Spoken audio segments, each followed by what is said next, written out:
لا إله إلا الله لا إله إلا الله لا إله إلا الله لا إله إلا الله রে কত সুন্দর মদিনা কেমনে যাব জানি না রে কত সুন্দর মদিনা কেমনে যাব জানি না রে দয়া করো দয়াল আল্লাহ দয়া করো দয়াল আল্লাহ নসিব করো মদিনা লা ইলাহা ইল্লাল্লাহ লা ইলাহা ইল্লাল্লাহ লা ইলাহা ইল্লাল্লাহ লা ইলাহা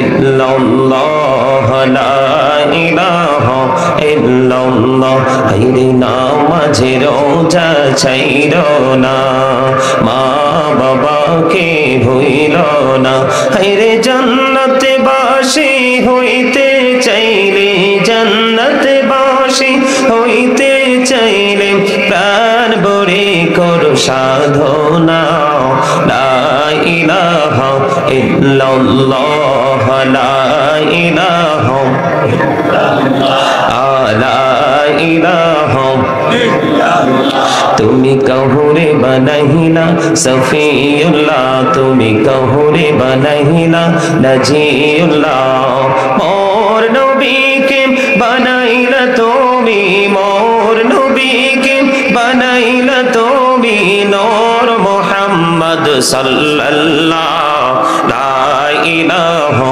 ইল্লাল্লাহ লা ইলাহা ইল্লাল্লাহ তুমি কহুরে বানাইলা কালিমুল্লাহ তুমি কহুরে বানাইলা রূহুল্লাহ মোর নবীকে বানাইলা তুমি মোর নবীকে বানাইলা তুমি নূর মুহাম্মদ সাল্লাল্লাহ লা ইলাহা ইল্লাল্লাহ লা ইলাহা ইল্লাল্লাহ লা ইলাহা ইল্লাল্লাহ মুহাম্মাদুর রাসূলুল্লাহ সাল্লাল্লাহু আলাইহি ওয়াসাল্লাম আল্লাহ আল্লাহ আল্লাহ আল্লাহ আল্লাহ আল্লাহ আল্লাহ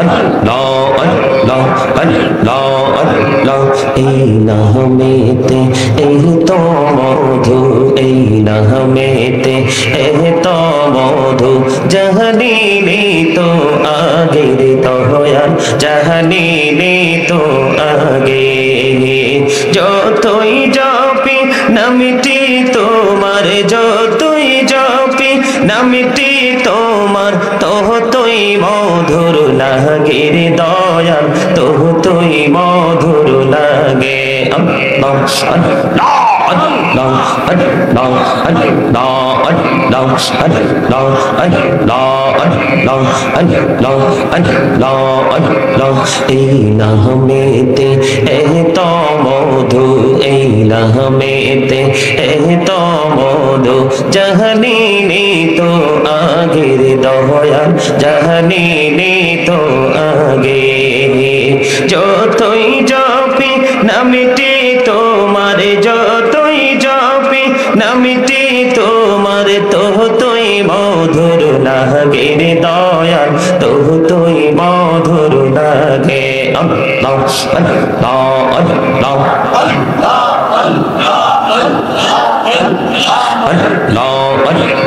আল্লাহ আল্লাহ প্রাণে বহরিয়া ডাকে রে বান্দা প্রাণে বড়িয়া ডাকে হাইরে প্রাণে বহরিয়া ডাকে রে বান্দা প্রাণে বড়িয়া ডাক হাইরে প্রাণ বড়িয়া ডাকিলে রে বান্দা প্রাণে বড়িয়া ডাকিলে রে বান্দা গহনা করব মহা আহওয়া আল্লাহ আল্লাহ আল্লাহ আল্লাহ আল্লাহ আল্লাহ আল্লাহ আল্লাহ এলাও দো রিহিয়ার মাঝে এলাও দো রিহিয়ার মাঝে কিসের করো খেলা পিছের দিকে চাইয়া দেখো পিছের দিকে চাইয়া দেখো ডুবে যায় তোর বেহনা রে আল্লাহ আল্লাহ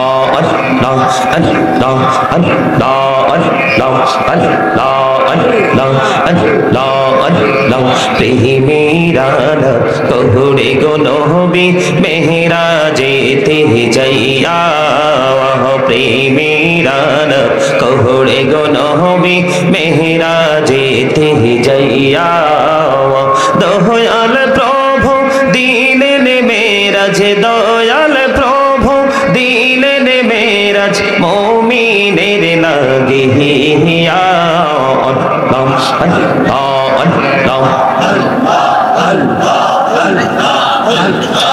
আল্লাহ আল্লাহ মাশাআল্লাহ আল্লাহ আল্লাহ আল্লাহ দাইকা হইলেন আল্লাহর ওলি গৌসুল আজম নাম যার শোনে বেলায়াত আলোই বরলো বেলায়াতের আলোই বরলো পাখি ভূমি বাগদা তো আল্লাহ আল্লাহ আল্লাহ আল্লাহ আল্লাহ আল্লাহ দাইকা হইলেন আল্লাহর ওলি শাহজালাল নাম যার শোনে সোরে মহানদী পারে হয়ে যায় সোরে মহানদী পারে হয়ে যায় বিছানা যার পাহা গো আল্লাহ আল্লাহ আল্লাহ আল্লাহ আল্লাহ আল্লাহ আল্লাহ আল্লাহ দাইকা হইলেন আল্লাহর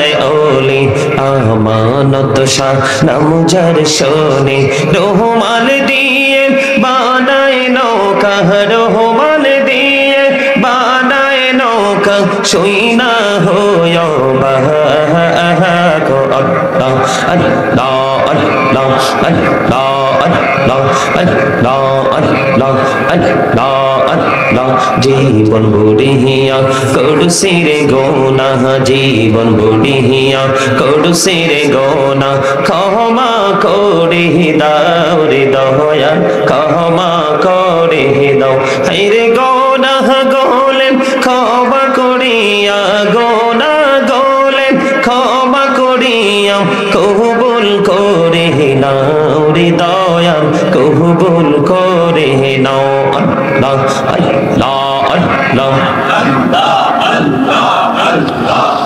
লা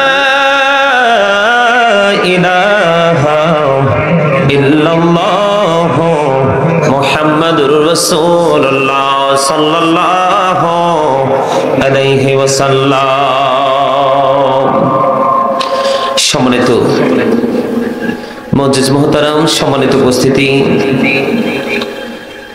দূর দূরান্ত থেকে আগত মেহমান বৃন্দ, দাড়ি পাকা আমার মুরব্বী বাবারা, যুবক ভাইয়েরা, পর্দানিশী আমার মা বোনেরা, বিশেষ করে আজকে পবিত্র ঈদে মিলাদুন নবী সাল্লাল্লাহু আলাইহি সাল্লাম উদযাপন উপলক্ষে ১৬তম তাফসীরুল কোরআন মাহফিলের আয়োজন করা হয়েছে। আজকের মাহফিলের সভাপতি থেকে ধরে প্রধান বক্তা, বিশেষ বক্তা, প্রধান মেহমান, বিশেষ মেহমান সহ যারা আমার পূর্বে আলোচনা করে গেছেন, এখনো যারা আমার ডাইনে বামে স্টেজে উপস্থিত রয়েছেন, সকলের প্রতি আমার আন্তরিক সালাম। আসসালামু আলাইকুম ওয়া রাহমাতুল্লাহি ওয়া বারাকাতুহু। আমরা আল্লাহ রাব্বুল আলামিনের দরবারে লক্ষ কোটি শুকরিয়া জ্ঞাপন করছি যে মহান রব্বুল আলামিন আজকে আমাদেরকে এই জান্নাতের বাগানে আসার বসার তৌফিক দিয়েছেন এবং তার পাশাপাশি আল্লাহর হাবিবের শানে কয়েক মর্তবা দরুদ ও সালাম পড়ার তৌফিক দিয়েছেন, আল্লাহর জিকির করার তৌফিক আল্লাহ আমাদেরকে দিয়েছেন। যে সেই শুকরিয়া তার সকলে পড়ুন আলহামদুলিল্লাহ। আপনারা সকলে আজকে মাহফিলে আসতে পেরে খুশি না বেজার? কথা বলেন, সবাই কি খুশি? কিন্তু দরুদ পড়ার সময় তো দেখলাম অনেকেই দরুদ পড়েন নাই। পড়ছে আস্তে না? আচ্ছা, আস্তেও যদি পড়ে থাকে তারপরেও তারা সাকসেস। আমার চাচা বলছে আস্তে পড়ছে, তার মানে আস্তে যারা পড়ছে তারা দুর্বল ইমানদার, আর যারা জোরে পড়ছে তারা একদম 100% সফল ইমানদার, ঠিক না? আমি আজকে এসেছি আপনাদের কাছে আলোচনা শোনানোর জন্য। কোরআন হাদিসের আলোচনা শোনাবো। আপনারা সকলে আলোচনা শুনে শেষ পর্যন্ত মোনাজাত দিয়ে তাবারক নিয়ে তারপরে যাবেন। রাজি আছেন? বর্তমান সময়ের মানুষ যেই সময়ে ঘুমায় সেই ঘুমের তুলনায়, সেই সময়ের তুলনায় এখনো তো আমাদের দেশে মাগরিবের সময়, ঠিক কিনা?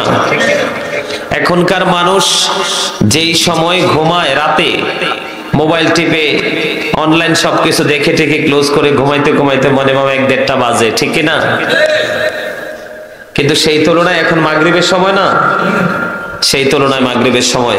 তবে সময় বিষয় না, বিষয় হচ্ছে কার সিনায় কতটুকু প্রেম আছে, কার সিনায় কতটুকু ভালোবাসা আছে। সম্মানিত উপস্থিতি, আমার আলোচনা শুনতে হলে কিন্তু আপনাদেরকে কিছু কন্ডিশন মানতে হবে। সেই কন্ডিশনের মধ্যে ফার্স্ট কন্ডিশন হচ্ছে স্টপ ইউর মাউথ এভরিবডি, সকল আর জবানকে বন্ধ রাখতে হবে। সেকেন্ড কন্ডিশন হচ্ছে you listening my lecture very attentively, আমার কথা সবাইকে মন দিয়ে শুনতে হবে। থার্ড কন্ডিশন হচ্ছে যদি আপনি মনে করেন যে আপনার কাছে আজকের মাহফিলটা কাউন্টেবল নয়, এটা অ্যাকসেপ্টেবল নয়, তাহলে I say go to your seat. যদি আপনার কাছে ভালো না লাগে মাহফিল থেকে বাসায় গিয়ে ঘুমান, কারণ এই জায়গা সবার কাছে ভালো লাগবে না, লাগবে আশেকদের কাছে, প্রেমিকদের কাছে, আল্লাহর প্রিয় বান্দাদের কাছে। কথা বলেন না কেন? কার কাছে ভালো লাগবে? আরে না, আল্লাহর বান্দা তো সবাই আল্লাহর প্রিয় বান্দাদের কাছে, রাসূলের আশেকদের কাছে। আল্লাহর বান্দা তো সবাই, কথা বলেন না কেন? সবাই আল্লাহর বান্দা, কিন্তু সফল বান্দা কে? যারা মসজিদ ভালো লাগে, যাদের কাছে মাদ্রাসা ভালো লাগে, যাদের কাছে মাহফিল ভালো লাগে। এই আপনাদেরকে না বললাম আমি, কি কোনায় কোনায় বসে বসে কি বাদাম খাওয়ার জন্য আল্লাহ দুনিয়াত পাঠাইছে? চা দোকানে বসে বসে চা খাওয়ার জন্য পাঠাইছে? সৌমনিতে, বাজারে, শপিং মলে, ওখানে দাঁড়িয়ে বসে অপ্রাসঙ্গিক অগ্রহণযোগ্য কথা বলার জন্য আল্লাহ দুনিয়াতে পাঠাইছে? কি জন্য পাঠাইছে? আল্লাহর ইবাদত করার জন্য। যাই হোক, উত্তরটা কাছাকাছি হয়েছে। শোনেন, বাঁচলে সারা জীবন ঘরে বসে, রাস্তায় বসে, বন্ধুদের সাথে পার্কে বসে আড্ডা দিয়ে, চৌমনিতে বসে বসে বাদাম খেতে পারবেন। দয়া করে আজকের এই মুহূর্তটাকে একটু বাদাম খাওয়া, বোট খাওয়া থেকে বন্ধ রাখেন। কারণ মসজিদে যায় মানুষ সারাদিন, বাইরে থেকে অপরাধ করে, মসজিদে গিয়ে সেজদা দেয় গুনাহ মাফের আশায়। ওখানে যাওয়ার পরেও যদি কোনো মানুষের মানসিকতা ঠিক না থাকে, তাহলে তার মতো ব্যর্থ মানুষ আর কেউ হতে পারে? বিশেষ করে এই যে জান্নাতের বাগান মাহফিলটা হয়, এটা বার্ষিক একটা অনুষ্ঠান। এটা থাকবে আপনাদের এলাকাবাসীর জন্য একটা চ্যালেঞ্জিং বিষয়। আপনাদের কাছে যদি না বলে, আমি তো বাংলাদেশ না দেশের বাহিরেও সফর করি, আল্লাহ করায় দেখে এসেছি বিভিন্ন দেশের কালচার, বিভিন্ন দেশের পরিস্থিতি। আমার কাছে মনে হয় পৃথিবীর কোন দেশে বাংলাদেশের মতো আল্লাহ রাসূলের পাগল কোথাও নাই। আমার কাছে মনে হয়। আমি গত ঈদে মদিনাতে ছিলাম, রোজার ঈদে মক্কা মদিনা সফর করেছি, গত রমজানে ঈদ করেছি, মক্কার হেরেমে ঈদের জামাত পড়েছি। আমি দেখেছি, সম্মানিত উপস্থিতি, নামাজ পড়লেই নামাজি হয় না, হজ করলে হাজি হয় না, মসজিদে গেলেই মুসল্লি, ঠিক কিনা বলেন? শুধু দান করলেই দানশীল হয় না। একটা শব্দ আছে নামাজি, আরেকটা আছে পরিপূর্ণ নামাজি, ঠিক কিনা? আপনারা কি একবার জরিপ করে দেখেছেন? একটা বার কি ভেবে দেখেছেন বর্তমান প্রেক্ষাপটের মানুষের হায়াতের তুলনায় আগের যুগের মানুষের হায়াতের সীমারেখা কত লম্বা ছিল? সেই তুলনায় এখনকার মানুষের হায়াত তো নাই বললেই চলে। এই যে আমার চাচারা, আমার জেঠারা যারা এখানে বসছেন, এখনকার একটা 25-30 বছরের যুবক আর ওনাদের যে 50-60 ঊর্ধ্ব বয়স্ক, তাদের চাইতেও কিন্তু এখনকার প্রজন্মের 30 বছরের 25 বছরের যুবকটা উইক, দুর্বল। সম্মানিত উপস্থিতি, আগের যুগের মানুষের হায়াতের তুলনায় এখনকার মানুষের হায়াত একেবারে তুচ্ছ বলে মনে হয়। আগের দিনের মানুষের শারীরিক মানসিক সুস্থতার তুলনায় এখনকার মানুষের সেই সুস্থতা নেই বললেই চলে। আগের দিনের মানুষের খাবারের মধ্যে যে স্বাদ ছিল সেই তুলনায় এখনকার মানুষের খাবারের স্বাদ নেই বললেই চলে। এমনি করে আমি বাকিগুলো বলবো না, কারণ আমার ওয়াজ এগুলো নয়। আপনাদেরকে জাস্ট একটু অ্যাক্টিভ করার জন্য, জাস্ট মানে প্রাথমিকভাবে একটু বোঝানোর জন্য, অ্যাক্টিভ করার জন্য এই কথাগুলো বলা। এখানে কেউ কি হাত তোলে আমাকে দেখাতে পারবেন? আজকের মাহফিলের ডান চতুর্দিকে অসংখ্য ফেরেশতারা আছে, কেউ কি আমাকে হাত তোলে দেখাতে পারবেন যে হুজুর আমি নিষ্পাপ? এরকম কেউ কনফিডেন্সলি দুইটা হাত তুলে দেখাতে পারবেন? পারবেন না। কেন পারবেন না? কারণ আপনি তো নিষ্পাপ নন, আপনি পাপী। কি এই জন্যই তো আল্লাহ রাব্বুল আলামিন বলেছে, এই যে আমি কত সুন্দর করে জিকির করলাম, খুব ছন্দে ছন্দে, খুব চমৎকার। যারা জিকিরের পাগল, আল্লাহ রাসূলের পাগল, তারা বুঝতে পেরেছেন এই কন্যার একটা শুকনা ছেলে, এই যে টুপি ছাড়া একটা ছেলে, আমি দেখছি সে যে জিকির করছে মনে হয়েছে যে সে পাগল হয়ে গেছে। আসলে জিকির করার সময় এমন ভাবে জিকির করো, লোকে দেখলে তোমাকে যেন পাগল বলে। কি বলে? পাগল বলে। আমি জিকির করছি চতুর্থ, বিভিন্ন কর্নারে বসে বসে আপনারা বোট বাদাম খাচ্ছেন, আমার কাছে আফসোস লাগে আজকের এই মাহফিলে বসার পরেও আল্লাহ রাসূলকে চিনতে পারলেন না। এদিকে তাকান, আল্লাহ রাব্বুল আলামিন একবারে চমৎকার ভাবে বলে দিয়েছেন, ফাযকুরুনি আযকুরুকুম। আল্লাহর ওয়াশ করলে ওয়ালা তাকফুরুনি পড়ে যায়। আল্লাহ রাব্বুল আলামিন একবারে সুন্দর করে বলছে, ফাযকুরুনি আযকুরুকুম। আল্লাহ বলেছেন, remember me then I will remember you. তোমরা আমাকে স্মরণ করো, আমি তোমাদেরকে স্মরণ করব। তার মানে আপনি যদি আল্লাহর জিকির করেন তাহলে আল্লাহও আপনার জিকির করেন। তার মানে আপনি যখন আল্লাহকে স্মরণ করবেন, আল্লাহও আপনাকে স্মরণ করবে। এর চেয়ে চমৎকার কোন নিউজ, এর চেয়ে চমৎকার কি নিউজ আর হতে পারে? কথা বলেন, পারে? এক্সাম্পল যদি দেই আপনাদেরকে সাধারণ ভাষায় বোঝানোর জন্য, দেখবেন লোহা যখন মাটিতে পরিত্যক্ত অবস্থায় পড়ে থাকে, মাটি তাকে এমন ভাবে শক্ত করে ধরে, কিছুদিন পরে কিন্তু এই লোহাটা আর কাজে লাগানো যায় না, কারণ লোহার অস্তিত্বকে ধ্বংস করে ফেলে মাটি, কারণ এটা পরিত্যক্ত অবস্থায় অনেক দিন পরে ছিল। ঠিক তেমনি মানুষের কালটাও আল্লাহর জিকির থেকে যখন দূরে সরে যায়, তখন কিন্তু সেই পরিত্যক্ত লোহার মতো জং ধরে যায়, তখন কিন্তু সেটা একবারে অকেজো কালব হিসাবে আল্লাহর দরবারে আখ্যায়িত হয়ে যায়। নাউজুবিল্লাহ বলেন না? এই জন্য আপনাদেরকে বলছি। আর আরেকটা কথা হলো, আমি কিন্তু আজকে মুসাফির হয়ে গেছি। কি হয়ে গেছে? আপনাদের কাছে এসে কিন্তু আমি মুসাফির হয়ে গেছি এবং আপনাদের মেহমান। মুসাফির আর মেহমানকে কি আল্লাহ ভালোবাসেন না? কথা বলেন।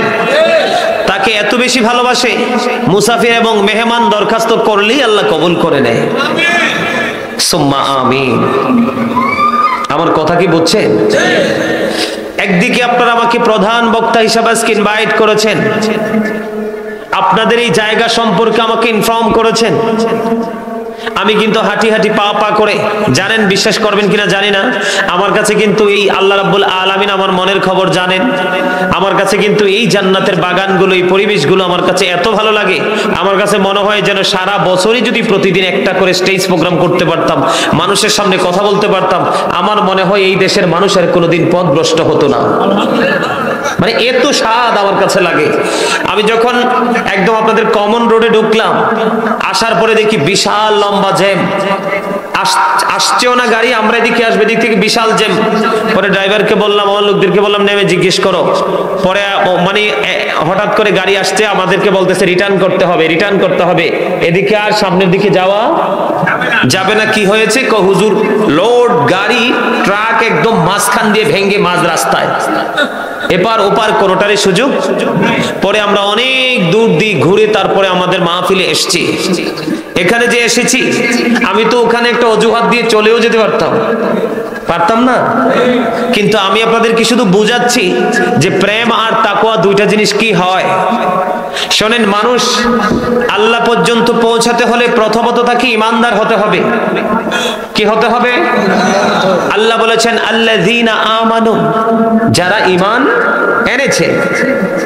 এরপরে আল্লাহ বলেছেন পরে স্টেপ ওয়াকানু ইয়াত্তাকুন, এবং তাকওয়া অবলম্বন করেছে, তার মানে আল্লাহকে ভয় করেছে। ঈমান আনার পরে যারা আল্লাহকে কি করতে পারলো? ভয় করতে পারলো। আল্লাহ রাব্বুল আলামিন তাদের সম্পর্কে নিউজ দিয়েছেন লাহুমুল বুশরা, তাদের জন্য সুসংবাদ, ফিল হায়াতিদ দুনিয়া, দুনিয়ার জীবনে, অফিল আখিরা, এবং পরকালের জীবনে।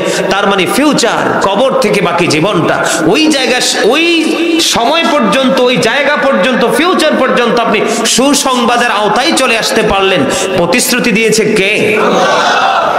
তার মানে প্রথমত আপনাকে ঈমানদার, সেকেন্ড টাইম আপনাকে আল্লাহকে ভয়। আল্লাহ বলেছেন ইউ ফিয়ার মি, তোমরা আমাকে ভয় করো। কি করো? তোমরা আমাকে ভয় করো, তাহলেই তোমরা সুসংবাদ প্রাপ্ত বান্দাদের অন্তর্ভুক্ত হয়ে যাবে।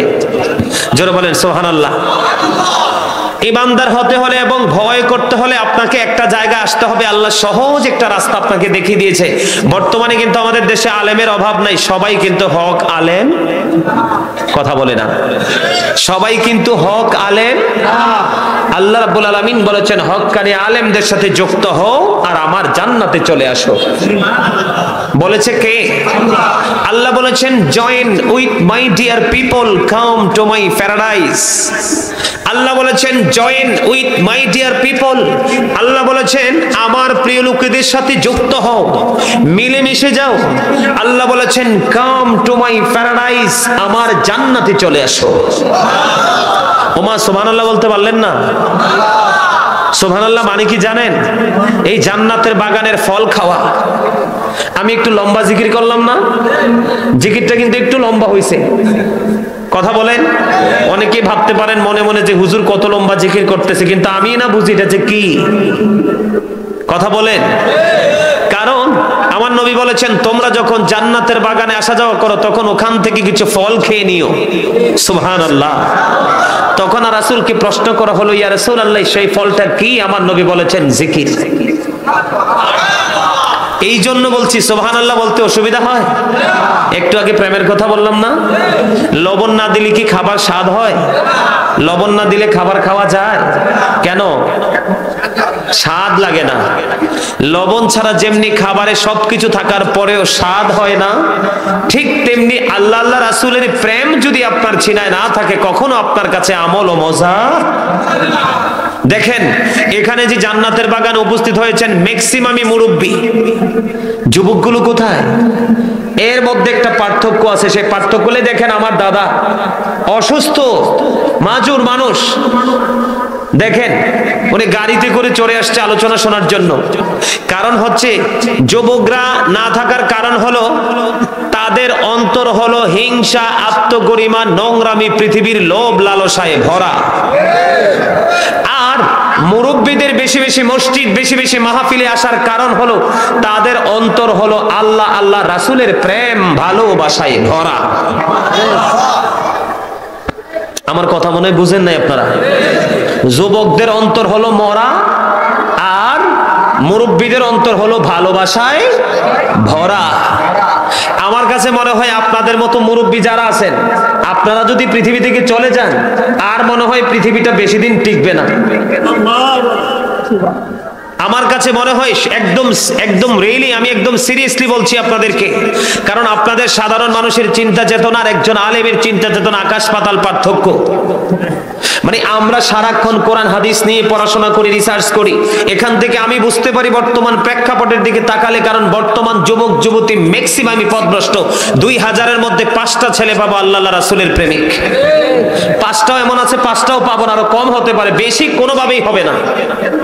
বেশি 5 জনের বেশি কোনোভাবেই হবে না। আমি সর্বোচ্চ 5 জন ধরছি 2000-এর মধ্যে। দাদা কি বলে এরকম না? আমার নবী ছিলেন উত্তম চরিত্রের অধিকারী। ওয়া ইন্নাকা লাআলা খুলুকিন আযীম, you are a good character. আমার নবীর ছিলেন উত্তম চরিত্রবান, আমার নবীর চরিত্র ছিল সুন্দর। এখন যদি আমার চরিত্রের দিকে, যদি আমাদের চরিত্রের দিকে যদি তাকাই, আমাকে বলতে হবে ইউ আর এ ক্যারেক্টারলেস। আমার কথা কি আপনারা বোঝেন নাই? আমরা কিন্তু মুসলমান নামের আমাদের চরিত্র মোটেও ভালো না। ইন্নাল্লাহা লা ইয়াহদি মান হুয়া মুসরিফুন কাযাব। আল্লাহ বলেছেন সীমালঙ্ঘনকারী এবং মিথ্যাবাদীদেরকে আল্লাহ রাব্বুল আলামিন কি করেন না?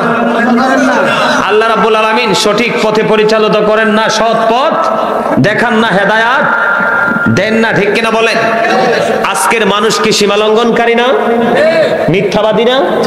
মিথ্যার তো ছড়াছড়ি, এত বেশি ছড়াছড়ি মিথ্যা যেটা কল্পনাও করা। এত সমস্যা আমাদের মাঝে আছে না নাই?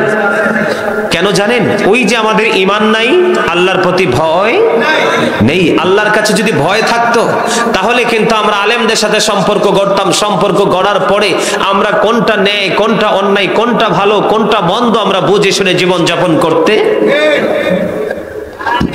আমি আপনাদেরকে স্পষ্ট করে বলতে চাই, আল্লাহ রাব্বুল আলামিন বলেছেন সূরা আলে ইমরানের 185 নম্বর আয়াতের শেষ অংশে, ওয়ামাল হায়াতুদ দুনিয়া ইল্লা মাতাউল গুরুর। এই দুনিয়ার জীবনটাই, পৃথিবীর জীবনটা একটা ধোঁকা ছাড়া, প্রতারণা ছাড়া কিছুই নয়। আজকে যে আপনারা জান্নাতের বাগানে এসেছেন, আপনারা বিশাল এক যুদ্ধে বিজয়ী হয়েছেন। যারা আজকের জান্নাতের বাগানে আসতে পারেনি, তারা এই যুদ্ধে তারা পরাজয় বরণ করেছে। জয় পরাজয়ের খেলাটা কোথায়? জয় পরাজয়ের খেলা হলো এই পৃথিবীর মানুষ, প্রত্যেকটা মানুষ জান্নাতি হতে পারতো, আল্লাহওয়ালা হতে পারতো। একমাত্র আল্লাহওয়ালা না হওয়ার ক্ষেত্রে বাধা হলো একটা বাধা, সেটা হলো শয়তান। সেটা কে? শয়তান মানুষকে সারাক্ষণ কুমন্ত্রণা দেয়। জন্য আল্লাহ বলেছেন ইন্না শাইতানা লাকুম আদুউন ফাত্তাখিযুহু আদুওয়া। আল্লাহ বলেছেন শয়তান is the eternal enemy of the believers. শয়তান হলো ঈমানদারদের প্রকাশ্য শত্রু। ঈমানদারদের কি? তাদেরকে শত্রু বলে গণ্য করো, বলেছে কে? আজকে যারা জান্নাতের বাগানে ঢুকে গেছেন, তারা আপনাদের কাছে শয়তান হেরে গেছে। সুবহানাল্লাহ। কারণ সে হাজার অপকৌশল চালিয়েছে আপনাদেরকে মাহফিলে যেন আসতে না পারেন, কোরআন হাদিসের কথা যেন শুনতে না পারেন, অপকৌশল ব্যর্থ করে দিয়েছেন আপনারা। আর যারা আসতে পারেনি, আসেনি, তারা শয়তানের কাছে হেরে গেছে। মনে রাখবেন, আপনার জীবনে যত বেশি শয়তানকে হারাতে পারবেন, তত বেশি আপনি জান্নাতের নিকটবর্তী হতে পারবেন। আর আপনি যত বেশি আপনার জীবনে শয়তানের কাছে হেরে যাবেন, তত বেশি আপনি জাহান্নামের নিকটবর্তী হয়ে যাবেন। কারণ আমার নবী বলেছেন আল কবরু রাউজাতুম মির রিয়াদিল জান্নাতি আও হুফরাতুম মিন হুফারিন নার। কবরটা জান্নাতের একটা বাগান হবে, জাহান্নামের একটা গর্ত হবে। আপনারা কোনটা নেবেন? কথা বলে না। আপনারা কোনটা নেবেন বুঝেন না? আপনারা কি জান্নাতে যেতে চান না জাহান্নামে যেতে চান? এই দুনিয়াতে চাকরি না করলে, সকাল তো সন্ধ্যা ডিউটি না করলে, 1 তারিখ থেকে 23 তারিখ পর্যন্ত ডিউটি না করলে কি মালিক বেতন দিবে? হাজিরা খাতায় যদি আপনার নামটা উল্লেখ না হয়, তাহলে কি আপনি হাজিরা পাবেন? এই পৃথিবীতে কাজ না করলে যেমনি বেতন পাওয়া যায় না, ঠিক তেমনি ভাবে আল্লাহর গোলামি না করতে পারলেও কিন্তু আপনি সফল হতে পারবেন। আমার দিকে তাকান। আল্লাহ রাব্বুল আলামিন একবার স্পষ্ট করে বলে দিয়েছেন, আল্লাযী খালাকাল মাউতা ওয়াল হায়াতা লিয়াবলুওয়ান নাস। যিনি জীবন সৃষ্টি করেছেন, মৃত্যু সৃষ্টি করেছেন শুধুমাত্র মানুষকে পরীক্ষা করার জন্য। কিসের জন্য? মানে জীবন এবং মৃত্যু হলো মানুষের একটা পরীক্ষার হল। এই যে আপনি পৃথিবীতে আছেন, আমি আছি, এটা আমাদের কিন্তু পরীক্ষার হল। আমরা পরীক্ষা দিচ্ছি। প্রত্যেকটা কর্ম, প্রত্যেকটা মুহূর্ত, এটা হলো আমাদের জন্য পরীক্ষার এক বিশাল হল। রেজাল্ট হবে কখন? যখন মৃত্যুবরণ করব আমরা, তখন। সম্মানিত উপস্থিতি, আমি দরুদ পড়লাম, আপনারা কিন্তু ভালোভাবে দরুদ পড়েন নাই। কারণ কেউ যদি মদিনাওয়ালাকে মহাব্বত করে প্রতিদিন 80 বার দরুদ পড়তে পারে, প্রত্যেক জুমার দিনে 80 বার দরুদ পড়তে পারে, তার 80 বছরের সগীরা গুনাহ আমার আল্লাহ মাফ করে দেয়। সেই দরুদ পড়লাম, আপনারা চুপচাপ বসে রইলেন, আমার কাছে আফসোস লাগলো। তারপরে দাইলামি শরীফের মধ্যে এসেছে হাদিসখানা, হযরতে আনাস রাদিয়াল্লাহু তাআলা আনহু থেকে হাদিসখানা বর্ণিত, কেউ যদি নবীকে মহব্বত করে প্রতিদিন 1000 বার দরুদ পড়তে পারে, 1000 বার দরুদ পড়তে পারে, সে জান্নাত না দেখা পর্যন্ত তার মরণ হবে না। প্রতিদিন 1000 বার দরুদ পড়া, তো এটা আমি মনে করি এটা আমাদের জন্য একেবারে নাথিং, কিছুই না। 5 ওয়াক্ত নামাজে ছোট ছোট করে পড়া যায় না? হাঁটতে হাঁটতে পবিত্র অবস্থায় কি করা যায়? দরুদ। আমরা কিন্তু আজকে উদাসীনতার মধ্যে আছি, দুনিয়ার বাড়ি গাড়ি ধন দৌলত নিয়ে আমরা ব্যস্ত আছি। এই ব্যস্ততা মানেই হলো নিজের উপর নিজে জুলুম, নিজের উপর নিজে অত্যাচার। কারণ আল্লাহ রাব্বুল আলামিন একবার স্পষ্ট করে বলে দিয়েছেন, ইন্নাল্লাহা লা ইয়াজলিমুন নাসা শাইআ ওয়ালাকিন্নান নাসা আনফুসাহুম ইয়াজলিমুন। আল্লাহ রাব্বুল আলামিন বলে দিয়েছেন, আমি আমার বান্দার উপর জুলুম করি না, বান্দা নিজেই নিজের উপর জুলুম করে। যাবেনটা কোথায়? এই আমার দিকে তাকান, ওয়াজ কি খারাপ লাগে না ভালো লাগে? ভালো লাগলে আপনারা সামনের দিকে ফিল আপ করে বসেন। আসেন আসেন সবাই সামনে আসেন। পিছন দিকে লোক আসতেছে, প্যান্ডেল খালি ছিল, ফিল আপ হয়ে গেছে। আসেন। আর এই সুযোগে যার বালানা লাগেতে বাড়ি চলে যান, মানে সবাই লড়াচড়া করবে তো এই সুযোগে বাড়ি চলে যান। যার বাড়ি যাওয়ার ইচ্ছা আছে, পরে মাঝখান থেকে উঠতে উঠতে আপনারা পিছনে যাই না। জান্নাতের বাগানের একটা আদব আছে বসার। যাদের আলোচনা শোনার ইচ্ছা আছে তারা সামনে এসে জাগ বেঁধে বসেন, মৌমাছির মতো, শয়তান যেন ডিস্টার্ব করতে না পারে। কারণ শয়তানের কাজই হলো ফাঁকা ফাইলে বসা। কি শয়তানের কাজ হইলো ফাঁকা ফাইলে কি বসা। আর আপনার শয়তান মাঝখানে ঢুকতে পারলে আপনি আমি পথভ্রষ্ট হয়ে যাব। আমার কথাটা শুনতে পারছেন না? না কি আরাম যার যার জায়গায় বসে রয়েছে। এই অফিসে গেলে কি পাওয়া যায়? আচ্ছা পিছনে থাকলে কি পান আমাকে একটু বলতে পারবেন? অবাক লাগে, জুমার দিনেও দেয় মুসল্লি সব পিছে থাকে। কি আবার আসার সময় দেয় সবার পরে মসজিদে আসে। আচ্ছা পরে এবং পিছনে কি আছে? স্পেশাল কিছু পাওয়া যায়? কথা কোন পাওয়া যায়? পাওয়া যায়? যায় না, যায় না। হুজুরদেরকে ভালোবাসেন, আলেমদের সাথে একটা প্রেমের বন্ধন তৈরি করেন, হক্কানি আলেম যারা তাদের সাথে। কারণ এই ভালোবাসা সম্পর্ক আপনার দুনিয়াও সুখ এনে দিবে, পরকালে আপনার মুক্তির ফয়সালা হবে। আমি বলছি না তো, আল্লাহ তো বলছে ফাদখুলি ফি ইবাদি ওয়াদখুলি জান্নাতি। আল্লাহ বলেছেন join with my dear people, come to my paradise.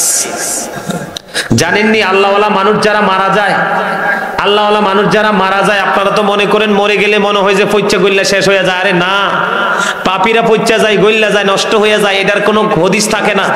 এটার ঠিকানা জাহান্নাম। কারণ কবরে যাওয়ার পরে এটার ফিরাফিরি শুরু হয়ে যায়। আর যেটা আল্লাহ রাসূলের প্রিয় হয়ে যায়, নবীর প্রিয় উম্মত, আল্লাহর প্রিয় বান্দা হয়ে কবরে যায়, আল্লাহ কোরআনে বলছে ইনদা রাব্বিহিম ইউরযাকুন। আল্লাহ বলেছেন দে রিসিভ ফুড ফ্রম আল্লাহ। আল্লাহওয়ালা মানুষ কবরে যাওয়ার পরে জান্নাত থেকে তাদের জন্য রিজিক চলে আসে, খাবার চলে আসে। সুবহানাল্লাহটা বলতে পারলেন না? নির্বাচনের সময় তো ফাটাইয়ালা নমুক ভাইয়ের চরিত্র ফুলের মতো পবিত্র, হে বেটা ঠিক মতো নামাজ পড়ে না, এক ওয়াক্ত। কথা কন না কেন? আরে আপনারা হাসার জন্য বলছি, হাসতেও পারেন না কি? আপনার হাসতেও কি টাকা লাগে? এখানে কি হাসি দেওয়ার পরে আমি কি বলবো যে হাসি দিছেন বড় করে সে 500 টাকা দেন, যে ছোট করে দিছেন সে 250 টাকা দেন, এরকম কি বলবো? তা হাসতে পারেন না? যেই মানুষ পেশার মতো মুখ ভার করে রাখে এটি হার্ট অ্যাটাক করে মারা যায়। আর যেই মানুষ বেশি বেশি মানুষের সাথে মিশে কথা বলে, একটু ফ্রিলি চলাফেরা করে, এই মানুষ খুব সুন্দরভাবে জীবন যাপন করে, স্বাভাবিক জীবন। কথা বলেন না কেন? এতক্ষণে মোটামুটি মনে হয়েছে যে আমরা জান্নাতের বাগানের মেহমান। স্ট্রংলি কথা বলতে হবে। ইমানদারের আওয়াজ সব সময় উঁচু হবে, কখনোই ছোট হবে না। এই ইয়ান্দি কথা কো কিনলেই এই ব্যাগে বাদ চলে যাও, ঠিক আছে না? জান্নাতের বাগান থাকবে একবারে স্লিম, একদম স্মুথ, একদম পরিপূর্ণ, শীতল থাকবে, ঠিক কিনা? এখানে প্রেমের এক বাগান। আমি কিন্তু আমার ওয়াজে যাই নাই, আপনাদেরকে শুধু বুঝাচ্ছি। টিচাররা যেরকম প্রথম প্রথম ক্লাসে গেলে বাচ্চাদেরকে বিভিন্ন দিক থেকে বুঝায় না, তাদের ব্রেইনটাকে অ্যাক্টিভ করার জন্য, মানসিকতাকে পরিবর্তন করার জন্য। তা আপনারা তো সবাই আমার স্টুডেন্ট, আজকে জানেননি এটা? এই মুহূর্তে যারা 80 আছে, যারা 70, যারা 60, 50 সব আমার স্টুডেন্ট, ঠিক কিনা বলে? আর আমি আমি হচ্ছে teacher, I M a teacher. আমি আপনাদেরকে টিচিং দিচ্ছি, তার মানে পড়াচ্ছি। এই পড়া যে ভালো করে মুখস্থ করে বাড়ি যেতে পারবেন, সারা জীবন মনে রাখতে পারবেন, তাদের জীবনে হয়ে যাবে ধন্য। আর যারা মনে রাখতে পারবেন না, ব্রেনে সেট আপ দিতে পারবেন না, তারা হয়ে যাবেন 100% নগণ্য।